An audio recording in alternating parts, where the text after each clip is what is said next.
Doctor, मैं Mrs जीरक बात कर रही हूँ।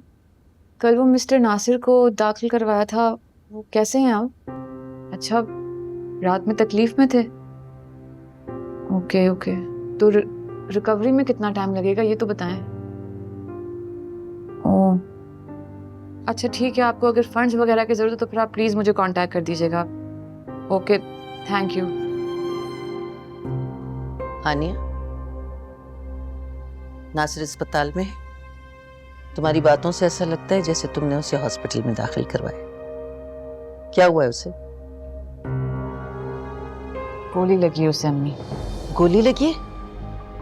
किसने मारी है उसे गोली? कहीं तुमने तो? अम्मी क्या हो गया है? बताओ मुझे भाई, मेरा तो खून है ना वो। खुद अपने आप को गोली मारी उसने अम्मी।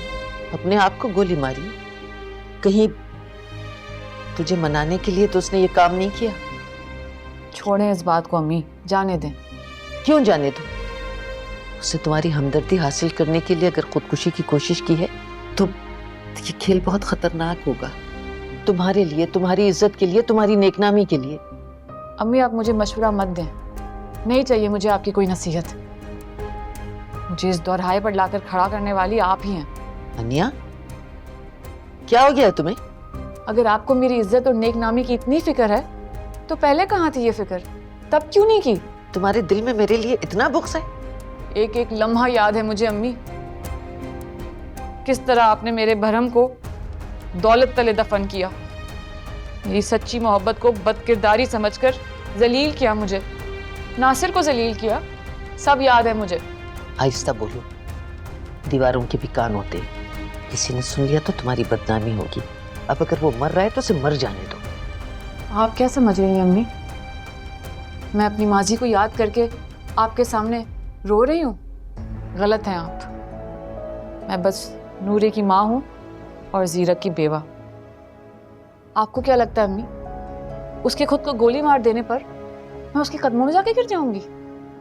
इतनी कमजोर नहीं हूं मैं अब। मेरी जिंदगी बस अब नूरे से ही शुरू होती है और नूरे पर ही खत्म होगी। मुझे गलत मत समझें। तुम्हें ऐसा ना हो उस कमबख्त के बहकावे में आकर हानिया जीरक की दौलत से भी महरूम हो जाए। अरे खर क्यों नहीं हो गया ये नासिर? दफा। हाँ शहबाज साहब बैठे। मैम, ये है वो कंपनी।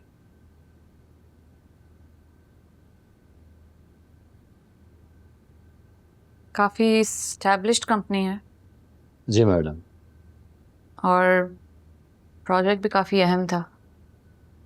अब आप राब्ते में हैं नासिर साहब से? नहीं मैम, उनके जाने के बाद दोबारा उनसे कोई रब्ता नहीं हुआ, लेकिन ये हमारी कंपनी का बड़ा लॉस है। जी, लेकिन सिर्फ हमारा ही नहीं, उनके लिए भी है। उन्हें बहुत कुछ मिलने वाला था। डेफिनेटली मैम, अगर हमारी फर्म का लॉस है तो फिर उनका भी है।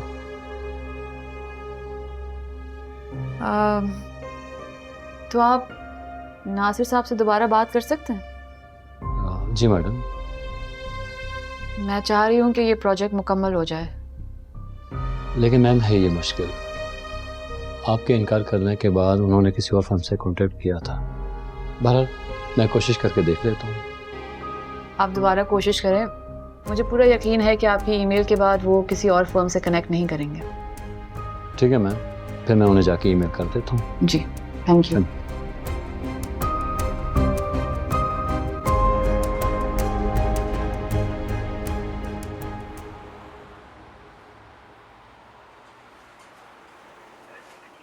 ये जो चीज़ है ना, ये रिपोर्ट ये बना के फिर मुझे कंफर्म कर देना, ठीक है? और साथ ये भी, ओके?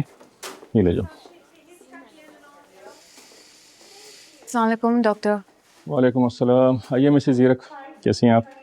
मैं ठीक हूँ, बस आपसे अपडेट लेने आई थी। आप कह रहे थे कि नासिर साहब की तबीयत... जी, ज़ख़म बहुत तकलीफ़ दे रहे हैं उनको। काफ़ी गहरा ज़ख़म है शायद? जी, ज़ख़म बहुत गहरा है, लेकिन शुक्र है कि गोली दिल के करीब से गुजरी है, वरना शायद वो सर्वाइव ना कर सकते। अच्छा, उनके बिल्स क्लियर्ड होंगे सारे? कुछ है तो बता दें। जी, अकाउंट से कोई रिपोर्ट तो नहीं आई, लेकिन मिस्टर नासिर को तवील बेड रेस्ट लेना होगी, मुसलसल ऑब्जर्वेशन में रहना होगा। ठीक है, तो आगे के जो भी बिल्स हों आप अकाउंट से कहिएगा कि मुझे भेजते रहें। ओके। चलो मैं चलती हूँ। आप नासिर साहब से नहीं मिलेंगी? नहीं, मैं उनसे मिलने नहीं आई थी, आपसे अपडेट लेने आई थी बस। आई थिंक कि आप उनसे मिल लेती तो अपने मोहसिन से मिल के उनको बहुत खुशी होती। रात बहुत तकलीफ में गुजरी है उनकी। जी मगर मेरे लिए पॉसिबल नहीं होगा।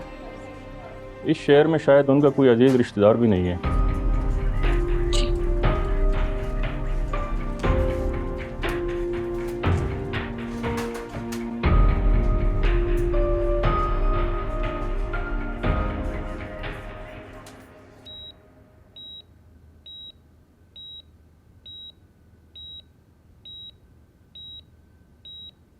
तुम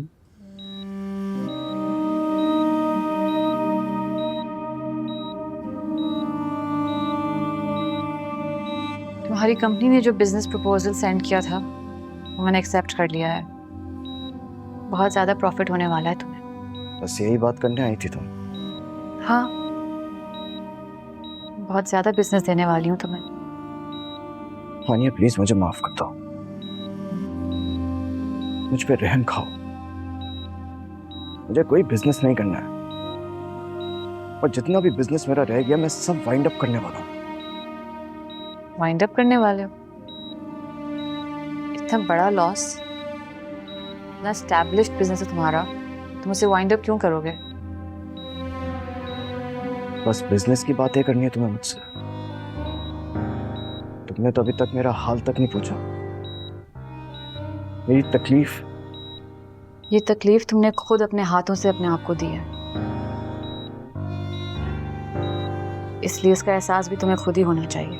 हाँ तो फिर मुझे मर जाने दिया होता ना, क्यों लेकर आई मुझे अस्पताल? अरे मैं मर जाता ना तो बेहतर होता। तुमने अपने साथ ये क्यों किया? क्यों खुद को अजियत दी है तुमने? जब पछतावा अजियत बन के जान पर आ जाए तो जीने की आरज़ू खत्म हो जाती है हानिया, खत्म हो जाती है। तुम्हारी मुजरिम मेरी अम्मी है, मैं नहीं। काश तुमने मेरा यकीन किया होता और दुनिया वालों के साथ मिलकर मेरी जात को बदनाम करने की कोशिश ना की होती। काश तुमने अपनी मोहब्बत को तकदीर के हाथों छोड़ दिया होता तो आज मुझे ये जालिमाना फैसला नहीं करना पड़ता। मैंने जान के तुम्हारे दिल में अपने लिए नफरत पैदा की। अम्मी के इंतकाल के बाद मैं ये बात बहुत अच्छी तरह से जानता था, तुम और मैं कभी एक नहीं हो सकते। ना मैं अपनी माँ का सदमा कभी भुला सकूंगा और ना ही कभी मैं तुम्हें एक बेहतर जिंदगी दे सकता। नासिर, मैंने तुम्हारी गलतफहमी और मनफी सोच की बहुत बड़ी सज़ा उठाई है। मैं मानती हूँ कि आज मैं यहाँ अपनी नाकाम हसरतों की वजह से ही आई हूँ, लेकिन अब बहुत देर हो चुकी है। अब वक्त बहुत आगे गुजर चुका है, इसलिए अब मैं कहीं भी किसी भी सूरत बदनामी कबूल नहीं करूँगी। अब न तुम मुझसे कोई उम्मीद बांधना और ना मैं गुजरे हुए वक्त को आवाज़ दूंगी। हम दोनों अपनी इस नाकाम मोहब्बत का जख्म अपने सीने में छुपा कर ही सहेंगे। मैं किसी भी सूरत अपनी बेटी की नज़रों में गिरना नहीं चाहती। ठीक कह रही हो तुम, मैं भी एक माँ का भरम कभी नहीं तोड़ सकता।